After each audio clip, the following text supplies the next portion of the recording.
And welcome to a Country Telegraph, the Country Telegraph. Great to have your company too. It's a beautiful day today. It's a Wednesday. I had to think about that one. US, it's Tuesday, and actually most parts of the US are now back into the Wednesday. In the UK, of course, getting ready to go to work. Promised you we would always have something a bit lighter in the show too, so I'm going to play this one. My favourite farmer is, of course, Jeremy Clarkson, and he does a magnificent job in promoting the British farmer. And let me tell you, all farmers need promoting. Without farms, whether you like it or not, if you're not on the farm and you're watching, farms are very important. The farmer is very important, and so are their local communities. Anyway, Jeremy Clarkson, you wouldn't say he's an Einstein when it comes to technology. Cam, could you play Harriet?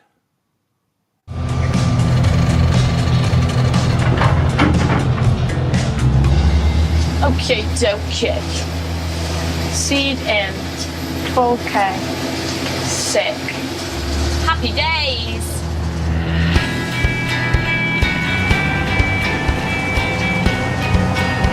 And then film this way.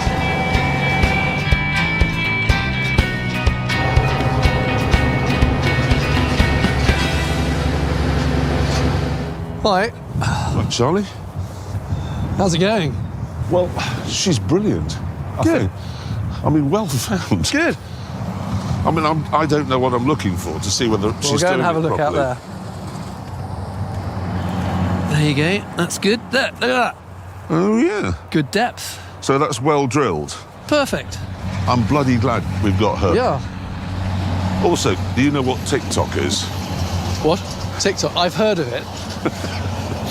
Is she... She's a TikToker. Wait a minute. Oh, God, look, she's already been TikToking. You're... That's That's diddly squat, so she's already, yeah. What? I don't really understand TikTok.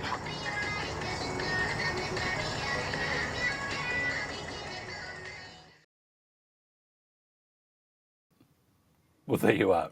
He doesn't really understand TikTok, but actually, who does? I mean, unless you've just discovered what puberty is all about, I don't think that many do. But it's there, and it's there to terrorise some of us mere mortals. Now, Neil Darwent is a British food and farming advocate and founder of Produce Provide, which is a magnificent company. Was reading about it before looking at his fantastic website. He spent over 30 years managing a diverse range of farm businesses in the UK and also worked as a farm business consultant, helping farmers with technical advice and farm business planning. Now, he is founder and director of Produce Provide Ltd, a company he started in 2020 that promotes more than 1,000 farmers selling produce direct to their local communities. Neil, thanks for joining me. Is it produce or is it produce? Mike, good morning. It's produce to me anyway. What a great company. And it does show you, though, how we are diversifying. I mean, I always thought the farmers, because I'm on the land, and we had the middlemen at the markets, and you'd keep your fingers crossed that they would get you a good deal for your. We had citrus at that stage and avocados, and you sometimes just sit on the edge of your seat, and when they bring you in something really good, you love them. When you don't, you let them know that they could have done better. But I always thought, though, that it was going to go supermarket way. The big ones, the really big ones. It's funny how people now are swinging back, and they've been doing that for quite some time, but more so than ever because they actually trust the local farmer, and they trust their operations, and they trust what they're doing, and they don't mind supporting someone who's a part of their larger community, do they? No, that's quite right. I can't remember the figures to quote you, Mike, but a survey a couple of years ago found that farmers were highly trusted by the British public. And I think for me, that's a source of reassurance, but also a source of kind of opportunity for us to promote the farming behind our food. Obviously, most of the farmers that are on our website are fairly small scale operators, and we are not here to abolish the supermarkets. That's quite frankly never going to happen. I don't think farmers are going to start selling washing powder and other things like that in the near future. But we are now helping farmers to present a real alternative, and we are helping people to discover some fantastic food. And most importantly, we're helping people to understand a lot more about not just where that food comes from, but how it's really produced. It's very interesting. I was just, as you were talking then, I was just reflecting on we live on the Gold Coast, and there's a little shopping centre called, we call it just Southport. Anyway, it's Southport Shopping Centre, that's what it's called, of course. Little greengrocer, right down one end. You go at one end, you got one big supermarket, the other end, the other supermarket. But there's this little greengrocer, little Chinese guy. And I got to tell you, I don't know how he does it, but his fruit and veg are just to die for. And you can see, though, how well he's doing, because right next to him is a big shopping, it's called Woolworths. Now, they're just gigantic. They're right next to him.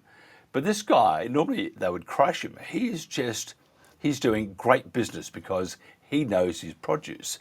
Tell me about the state of the UK at the moment with regards to farmers, because we hear and we see that it's doom and gloom, and especially with the inheritance tax not far away.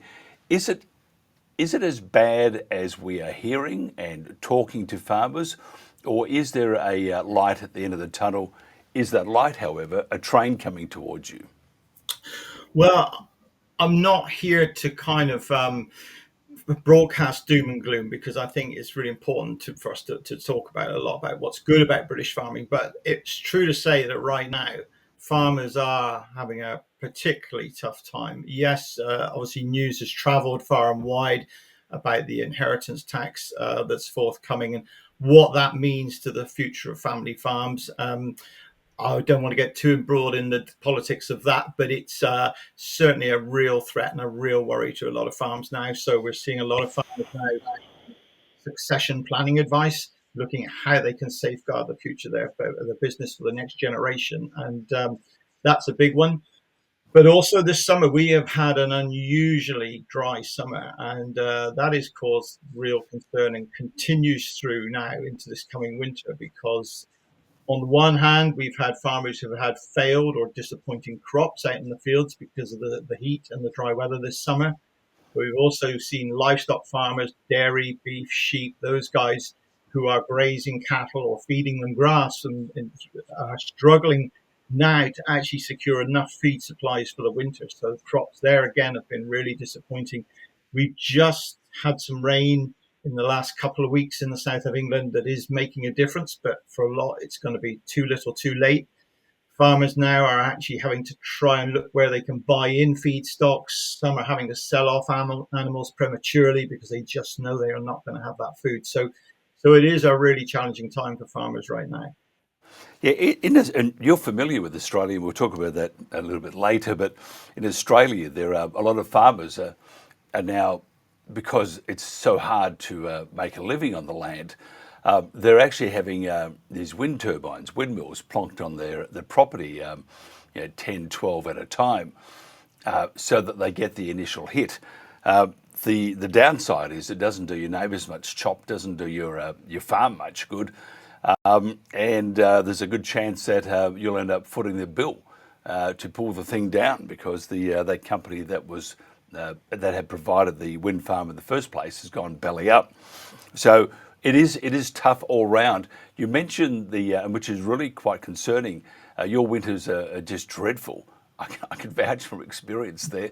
But if you have no feed for the animals, first of all, what happens to the animals, and secondly, what happens to the farmer? Yeah, well, hopefully for the animals, there is feed around the country, and there are some great schemes. There is one here run by an organisation called the Addington Fund, which is forage aid, whereby farmers will actually donate surplus forage from perhaps the north of England, some of the areas that had more rain. Although Yorkshire itself has been one of the worst affected areas in England this summer, and transfer that to other farmers. So there's a great scheme going on there, which is helping. Animals, when I say killed prematurely, sold prematurely, are not necessarily killed. They may just be sold into the market for others to rear on in those areas where they have got grass. But it has a big hit on the income of those farmers who are struggling to keep those animals, obviously. So for the farmers, clearly there's a loss in production, there's a loss in premature sales again at reduced prices, and increased costs, because they're going to have to compete to buy that forage in many instances. The price of other feed is pretty reasonable at the moment, but at the end of the day they're going to have to feed more of it, so purchase feeds and things are going to be relied upon more. And again, competing interest for some of those, the sort of moist waste products that we get, or byproducts, sorry, from brewing industry and others, are in huge demand at the moment, pushing those prices up. So yeah, it's difficult all around. It is. You've travelled, and you've not just travelled. You've observed, and in fact worked in a couple of places other than the UK, such as the US and Australia. What did you notice the difference between farmers in each of these particular countries? Well, just to say, I actually I didn't work, but I was undertaking a scholarship studying that time how dairy farmers could achieve economies of scale. Because to me it was always obvious as a cropping farmer how you could kind of employ bigger machinery, and one guy could cover more and more hectares.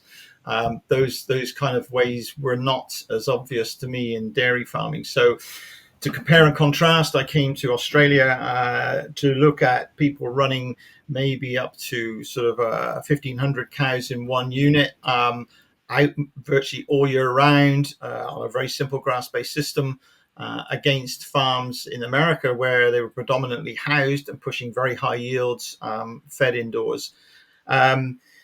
The difference, I'd say it's more easy to talk about the similarities. So milk prices were a challenge in both countries.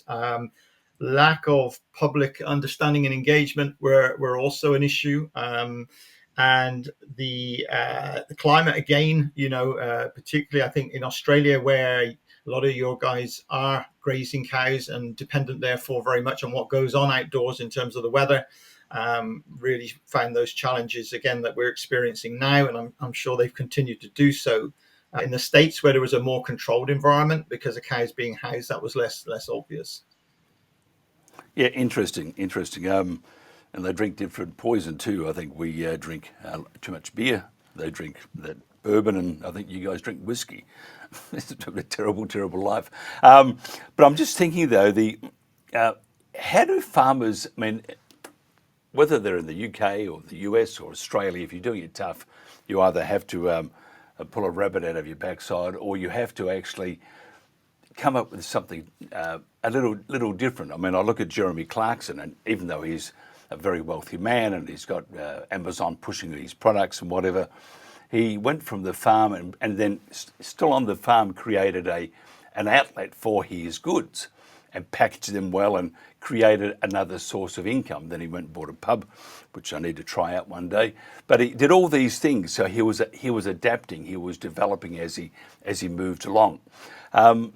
Is it that easy take away the cost, but there are other ways. I mean, we have a girl, and I should play you his video, but I'll do it tomorrow. She won the Young Queenslander Farmer of the Year award, and she's 25, has paid for her parents' farm, paid it off and everything, because she developed a following on a fans-only thing.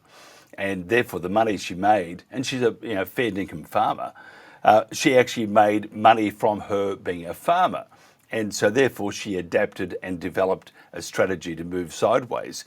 Is it possible for farmers in the UK to do something that is that can provide another income, because what they do, I find absolutely amazing. It's outstanding and very interesting and very important. What else can they do to generate extra income? Well, we've seen here for many years now farm diversifications in the form of sometimes people putting in caravan parks or opening up their farm to the public, to creating players for the kids and cafes and that sort of thing. And that continues.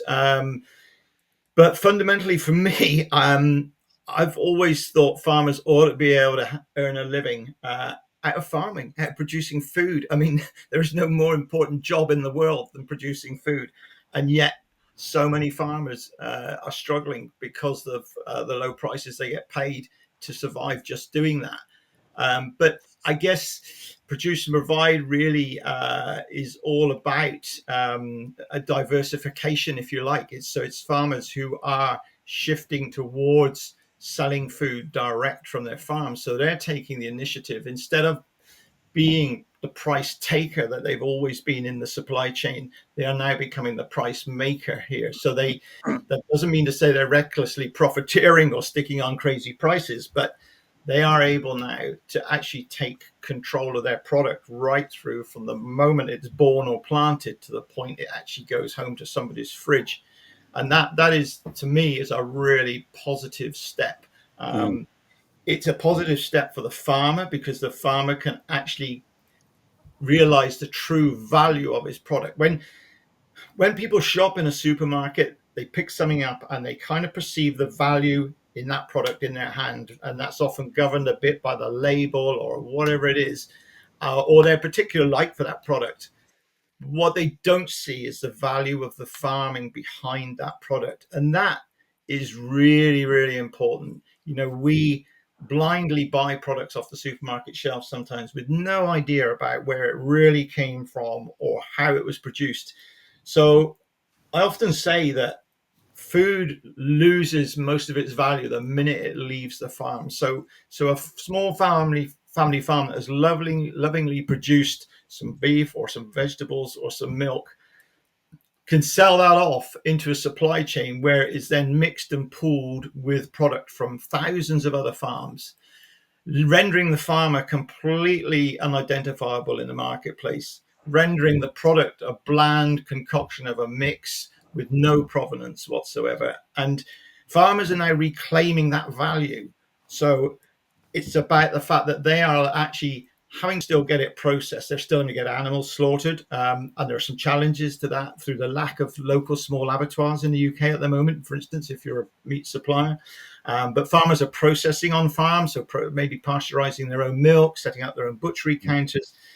And the beauty of that is that when they then go and sell that product directly to local consumers, or now increasingly a wider sphere through overnight couriers, they can deliver that product with its full life story intact, which really is worth a lot. People are able to make a much more informed choice about the way the food's produced and the kind of farms they want to support when they buy food. Yeah, I totally agree. Has farming changed a whole lot? Sure, we got technology, but I think so that the basics are still there. You look after the soil. If you're growing a crop, there are processes you do. You have different seasons, and you do it when you can. You hope like heck that there's no rain when you don't need it, and you hope like heck there's a lot of rain when you do need it. And then after you've gone through those terrible times, you have to get a good price. Tell me this: which is more of a threat to farming in the UK? Is it what I've just mentioned, the natural elements and market price, or is it government? Well, I have to say that farming is struggling now under this government, and farming has really not been that well supported by any government in my living memory. So that's an ongoing thing. Mm-hmm. I think economic pressures are, in terms of pricing costs, we talk about the price of food a lot, but again, those costs on farms include things like increases in national insurance, increases in labor costs, increasing regulatory burden that's requiring farmers to invest more money in things on farms, just to kind of keep a license to produce. So those are the things that I think that are really troubling farmers at the moment. And we going back to your point about farming. So farming really hasn't changed in so much as you said. We have seasons, we have soils to manage, we have kind of different jobs to do at different times of the year, and all those things continue.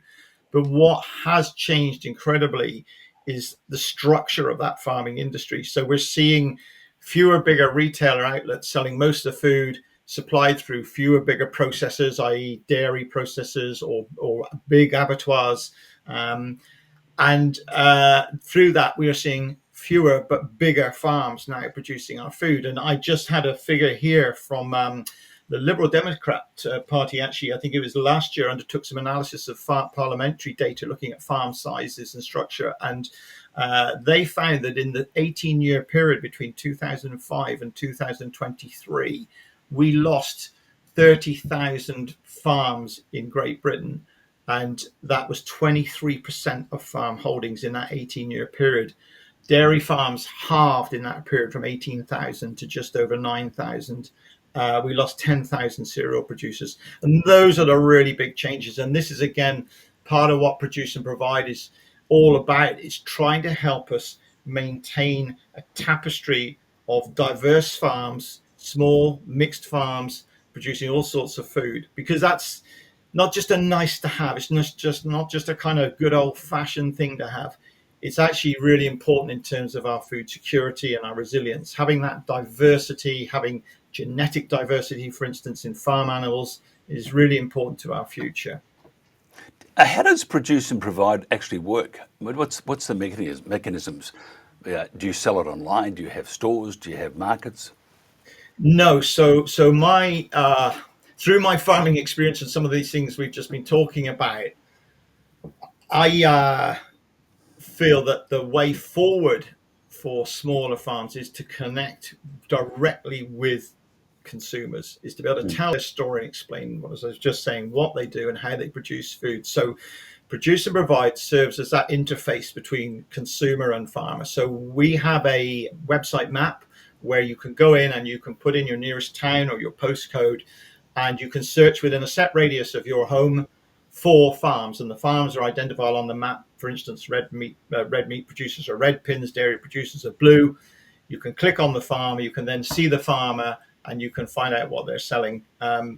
We actually don't sell anything, and that is my kind of whole raison d'etre here, because it's the middleman that many farmers need to cut out, because farmers for too long have been the raw material producer at the bottom of the pile who supplies raw material goods for someone else to process and to, inverted commas, add value to. But as I said earlier, we know that the real value in the food lies when it's right there on the farm. And that's what we're trying to do, is enable people to enjoy that food and buy direct. So we are not in the business of selling food. We want people to make that effort, to go to the farm, to talk to the farmer, to understand more about their food.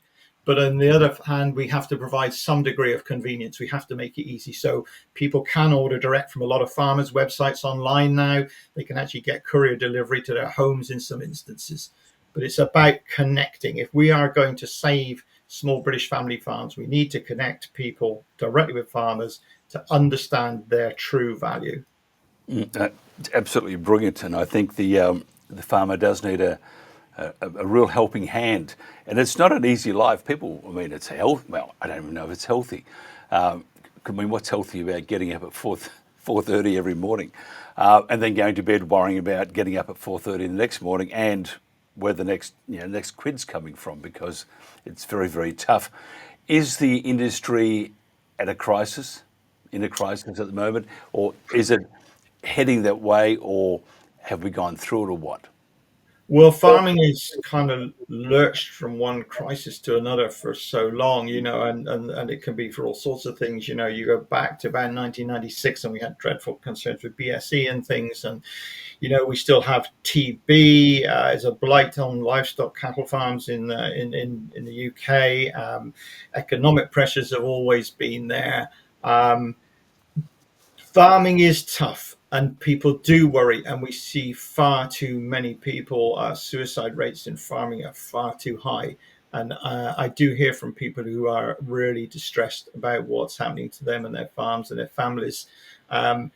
But farmers are amazingly resilient and proud people, and the great thing is they support one another as well. I just saw a story about a farmer who lost 270 sheep in a sudden flood in England just last weekend, and the support he's had from the farmers around him and stuff is fantastic. Nothing can replace what he's lost, but we just got to get farmers this recognition and reward they deserve. It's not about paying stupid prices. Farmers are not, who are selling direct, for instance, are not looking to make a fortune. Yeah, sometimes the job has kind of been tainted by the fact that if you go to some of the rather nicer places to live in England, or the places people seem to want to live, you'll find very big shiny farm shops, perhaps owned by non-farming people, selling all sorts of things. They might sell some organic beef or whatever, but they'll sell all sorts of product from overseas and everything else as well. That is not how most farmers operate. When you think of a farm shop on a typical British farm, it's very often just a shack or a shed that's open on a weekend, and you can go there. Maybe there's only an honesty box, but it's simple stuff. And I think the farmers who run that they're, as I said, resourceful, and they are demonstrating initiative. They are not waiting for someone to come along and pick them up off the ground. Subsidies have gone in the UK now. We've left Europe. Farmers are getting this next year a maximum of £3,200 in subsidies. They're all but erased, and in 2028 there won't be a penny. The only payments they will get is for environmental schemes. So farmers are having to work really hard to use their initiative, and it's so brilliant to see that so many of them are. And we're seeing some wonderful developments through Produce and Provide of what people are now offering. So people who are dairy farmers are now making butter in the farmhouse. They're making cheese. They're doing all these things that I'm using. You've got butchers, guys who are producing wonderful steaks. But it's all about kind of finding new ways, as we talked about earlier on. Farmers can't stand still, and they are not certainly sitting back and expecting somebody else to rescue them. They are taking the initiative, and I'm very proud of that fact.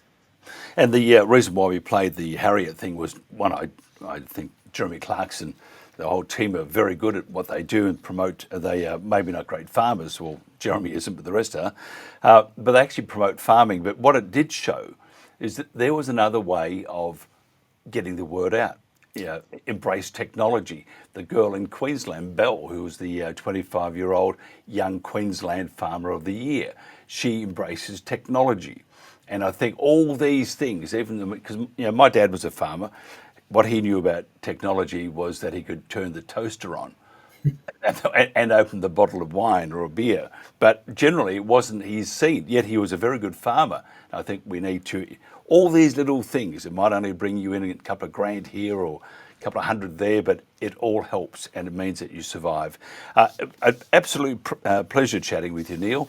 Love your website. Think what you're doing is great. I'd like to have a chat. I get Jen to have a chat with you off air, because I think there's something we can, if there is something we can do to help those farmers, no money is to change hands here, then that would be great, because I think we're all in it. And if it's tough in the UK, it's tough everywhere, and we need to make sure that we stay afloat. Neil Darwent, British food and farming advocate and founder of Produce and Provide. Thank you very much for your time, sir. Thank you very much, Mike. Great to have you on. Thank you. This is The World Today, or the Country Telegraph.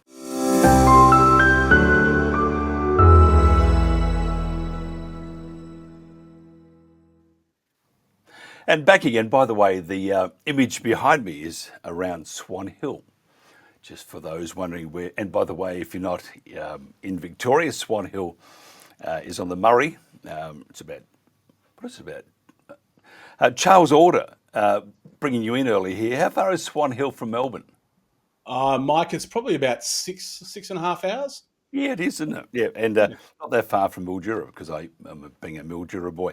We'll get the formalities done first. Charles Alder is CEO of EcoForce Global and founder of Rural Aid. Did a magnificent job there. Also from Queensland, CEO and Chief Vision Officer at EcoForce Global and co-founder of Rural Aid. What's a vision officer? A chief vision officer? Are you blind? No, I've just got a big vision about what's possible. I just thought it was a great change on title and something to a bit more than CEO, I think. Actually, we'll ask you about what's possible in a second. What is the current environment like in Australia at the moment with the farmers? We always hear, because one of our markets is the UK, and we hear how tough it is there. And I talk to friends on the land here, whether you're growing citrus or grapes or looking after cattle or sheep, wheat. The issues are still the same. It's looking after getting that next crop and making sure that you have plenty of water, feed for the stock, and that you have a good market for it. Otherwise, being a farmer can be a very hard and exhausting career.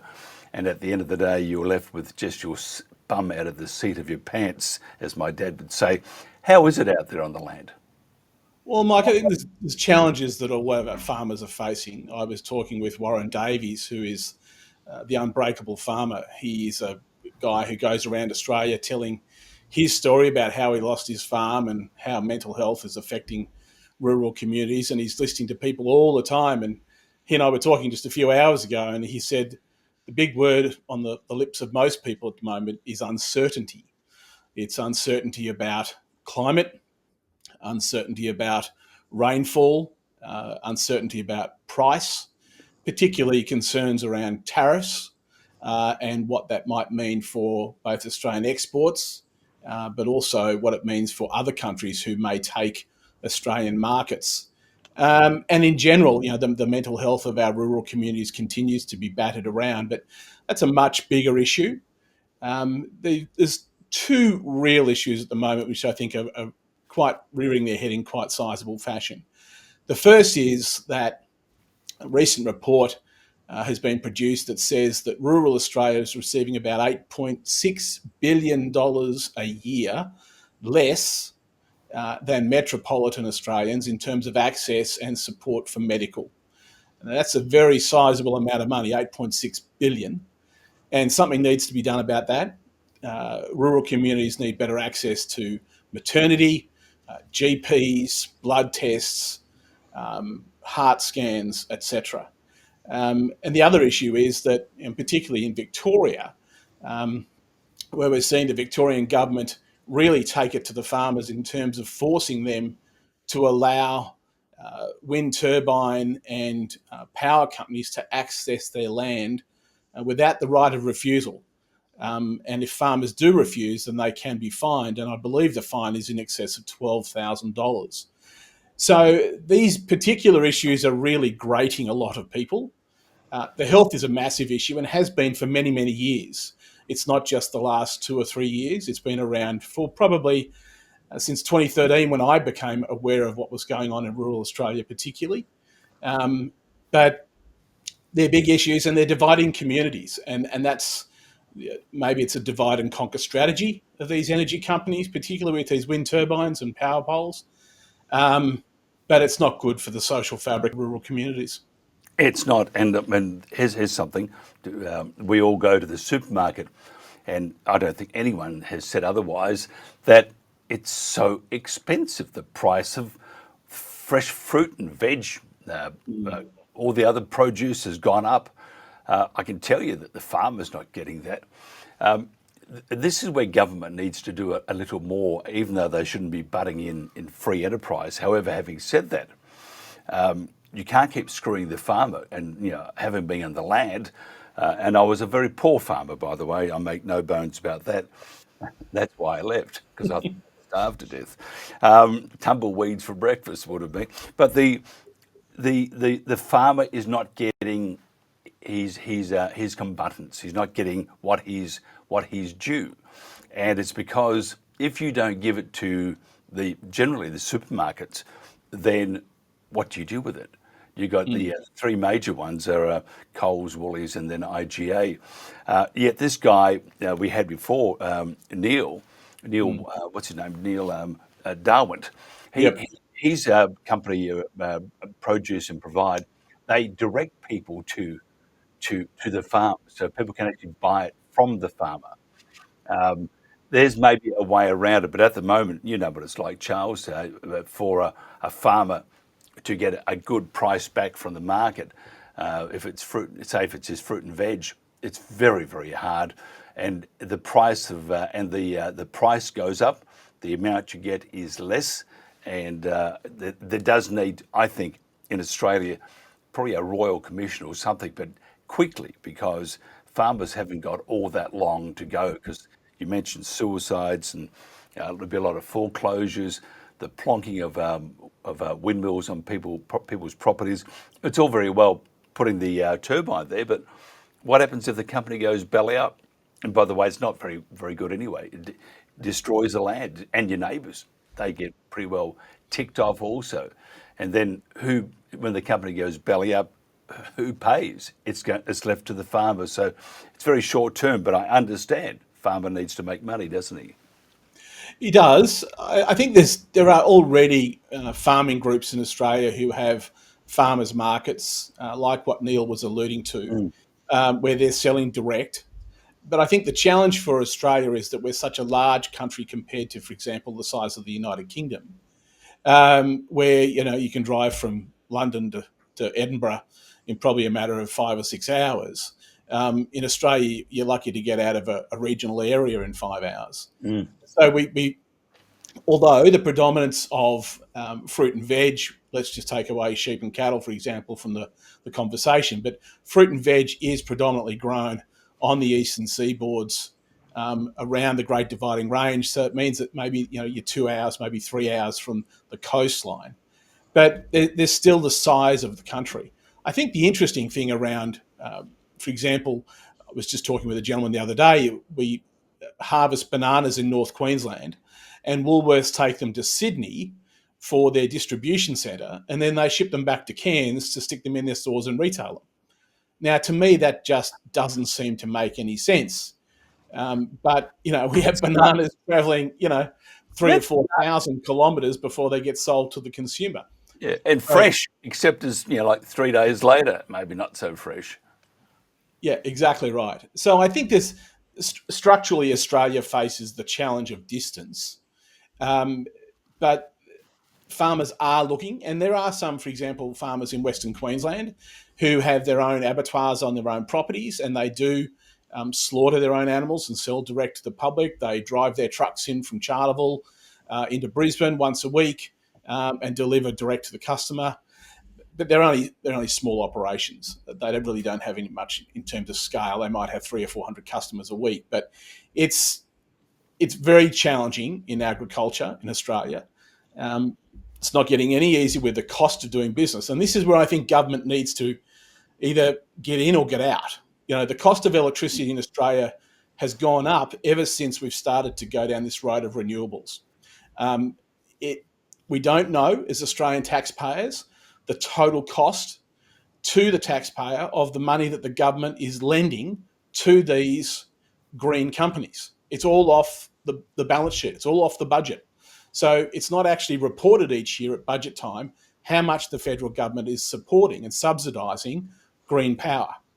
Now, if we actually brought that into the equation, I think most Australians would almost fall over backwards in terms of the tens of billions of dollars that is being given to these green energy companies to supposedly provide us with cheaper energy. That money's going to have to be repaid sometime. It may not be on the books today, but it'll be on the books 5 or 10 years or another government away from now. It has to be accounted for. And the other challenge with renewables is that they're not always constant. And while we might have a great windy day or a sunny month or whatever it might be, for example, the Bureau of Meteorology has predicted for the next 3 months that we'll have a wetter than average eastern seaboard of Australia. That means every solar farm is going to be producing less electricity. So, you can only hope that the coal-fired and gas-fired power stations stay in existence, because if we've got plenty of cloud cover, we're not going to have much solar generation. Yeah, I just love that news. I mean, we're on the Gold Coast, place where Botox lips and bottoms roam free, but we've had terrible summers, wet. People say, "Oh, that's normal," and it is normal. When we rolled up here, it was a drought Loved it. Sunshine every day. It made swimming harder because there was no water in the pool. You used to dive in there and come out with a headache, but that's another story. But but now it's getting wet, and it's not climate change. It's just how it was, and the drought, which Australia is renowned for, drought, floods, everything. And I do think the climate change focus from all governments, federal, state, and local, are way off the mark. Need to be looking after things immediately, and it's the invisible catastrophes. We can't see it. So if you can't see it, you can do many things that aren't all that squizzy. Let's talk about the rural communities. My rural community. Well, I used to live in a place called Sunnycliffs. Sunnycliffs has one store, so there was no community. But close by, about 5 or 6 k's away, was Mildura. And it was reliant on you had your seasons and you had a picking season and whatever. If you had a bad season, the retailers were in trouble, and the community itself started to feel the stress. And that was a community of about 35,000. But there are smaller communities that really rely on this. Now, if the farmer's doing it tough, the community is going to really suffer. And in some cases, there is no community left. Government needs to do more, doesn't it, for the farmers and those communities? Because once they're gone, that's a great chunk of Australia gone. Very correct, Mike. The challenge for rural communities has been that with mechanisation, so for example, you used to have lots of pickers go and pick the oranges and whatever in Mildura. Today we've now got machinery, so we actually don't need as many pickers as we used to, which also means that there aren't as many people in the town staying at night, going to the restaurants, etc. And so with mechanicalisation, it's made the human numbers less, particularly in Western Queensland, where we had shearers galore back in the 50s, 60s and 70s. Today, there's very few shearers because most of Western Queensland has gone to cattle. So government does need to do more to be able to sustain the fabric of these rural communities. And again, one of the challenges is that as populations decline, governments have ratios of teachers and nurses, etc., that they will provide to these communities. And so if you get a school, for example, that one year, or let's just say for 10 years in a row, the school's had 100 students. And then some of those students go on to high school and there's a low influx of juniors in grades 1 and 2. Over the coming years, the teacher numbers in that school will be reduced because the Department of Education has a ratio that says for every 100 kids, we'll have 5 teachers. Well, you get to 80 kids, we'll have 4. You get to 60, we'll have 3. You get to 40, we'll have 2. You get to 20 kids, you've got 1 teacher who's acting principal, also in charge of sports, music, science, the whole shooting match. And so you get these declining ratios of government employees. And in many of these country towns, government money does provide the basis or the building block for private money to sustain the town. But we do need these government services, but government will rip them out if the numbers decline. And that's happening across Australia. I'm actually attending a conference in Adelaide in about 10 days' time where I'm actually talking on this issue about how do we regenerate rural communities. What assets does the community have? What assets can they access through even the people who used to live in those country towns, who've now moved on to this big smoke, like yourself? What could you offer your country town if it said to you, hey, Mike, we want to do X? With your media skills and connections, you may well be able to open an outdoor cinema in the country town, which might become a focal point for community engagement, events, etc., whatever. So really, there are opportunities in country towns. There are fantastic assets and history. But with governments not investing in the fabric or the basic fabric of these country towns, it becomes very hard for people as farmers and as the shopkeeper, the one only shop in town, for that person to do everything. So, and volunteering, as a trend has collapsed since pre-COVID. It's down something like 45% around Australia. And it's also becoming harder to volunteer. You need to have different, for example, the whole blue card system. Blue cards is different in every state of Australia. So if you want to volunteer in Victoria, you can, but you can't volunteer in Queensland until you've gone through the Queensland system. So there's a whole bunch of challenges that people face, and these country towns are just one of those people or groups that are facing those challenges. What about the, and we are running out of time too. I want to talk to you about EcoForce Global, but what are the couple of the main issues that are facing farmers now? Is it just what you've just talked about, the slow disassembling of a community, too expensive on farms, poor market, government interference? What are the main issues that you see? The main issues that we hear from farmers are the cost of production. So the margins are becoming slimmer. The cost of inputs is going up. Tractors are no longer 100 grand; they're now 400,000 or 500,000. Harvesters are near $1 million, and so they're big capital requirements, which increase the risk. Because if you put the crop in and you don't get it off, you don't get any money, but you're in the can for all the money that you invested. So it's the inputs which are really making it hard for farmers. And at the end of the day, they're still selling their product to people who are price setters. The Woolies, the Coles, the Aldis, the IGAs, those guys set the price. So whatever the farmer says he wants for the cucumber, it's whatever those guys are prepared to pay, which they believe the consumers are prepared to pay. So farmers are being squeezed on the input side, and they're also being squeezed on the amount of money they can actually get for their product, which means their business is more marginal. Before we get into EcoForce Global, you made, I was very surprised and very impressed that I knew the guy that kicked off Rural Aid. Tell me about that, and is it still operating?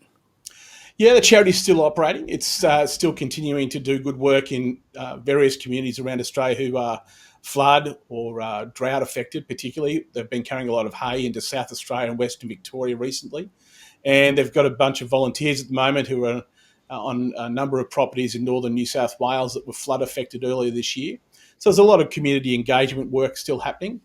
It's a more challenging place now to raise money in the agricultural community. There are more charities popping up. I heard of another charity yesterday that's popped up and said, yes, we want to raise money to support farmers. So I think there's more competition. And I was talking with a friend just an hour or so ago, just saying we need to get some of these charities to become so big and so powerful that they can deliver great results, but also so that they actually don't face too much competition from other charities who are nipping at their heels for the money, because there is a scale at which you're able to create great effect. If there's 50 charities and you've all only got $1 million each, you can't achieve much. But if you're 3 charities and you've got $15 or $20 million each, then you really can make a difference. It'd be like the salvos on steroids. Which is a scary thought. Cling, cling, roll up. Tell me about EcoForce Global. Yeah, well, it's a business model where consumers around the world are buying trees through our website. And the reason we sell trees is because we partner with farmers to plant the trees. We support the farmers to adopt regenerative agricultural farming practices, which are non-chemical farming processes. The trees obviously help in terms of keeping the soil in place, reducing wind erosion, providing shade for stock. We pay the farmers over a 5-year process to keep the trees alive and in the ground, and they report back to us, and we in turn report back to the person who's bought the tree in the first place about what the farmer is doing with that tree. The whole issue around land degradation around the world is very substantial. We are losing millions of acres of land every year to eroding landscapes. And it's because we're not looking after the soil, we're not looking after the land, we're not keeping trees and grasses in the ground, we're ripping up paddocks and exposing all the CO2 that's been absorbed into the soil, and letting it back into our atmosphere, and we're changing the environment in which farming is being done. And so EcoForce Global is a way for consumers and businesses around the world to say, you know what, we'll put our hand up, we'll buy some trees, tell us about the journey, Charles, and we're happy to buy more, because we need literally billions of trees compared to what it was 10, 15 years ago, where we've cut billions of trees down. I recall Sting years and years ago. They said, and what's your advice for saving the planet? He said, plant more trees. And truly, it's as simple as that, isn't it? It is. Mike, technology is a wonderful thing, and there are places for technology. But things like CO2 suckers that use so much electricity to suck the carbon out of the atmosphere and store it into a brick and then bury the brick in the ground are they just don't have a patch on planting trees, which have got so many other benefits. Not just capturing CO2. So yes, we need to plant billions of trees. Yeah, for sure. We do. We've got in about 30 seconds or 45 seconds, if I speak quickly. What was the main takeaway that you got? Because truly, I saw you out there in the farms, and you're doing, with the raising money to buy bales of hay and in other projects and stuff. And I thought, good job. What was the takeaway that you took from that? That Australians are genuinely passionate about supporting the underdog. They are immensely passionate about farming, unlike any other country in the world, really. They really do stand up and support their farmers. And there are some great farmers out there who genuinely do a great job. 99% of them are fantastic people, like all sectors. There's the odd rotten egg, but they're a good bunch of people. Absolutely brilliant. Charles Alder, CEO of EcoForce Global and founder of Rural Aid. Thank you very much for your time, and we'll do many more of these, I would like to think. This is the Country Telegraph.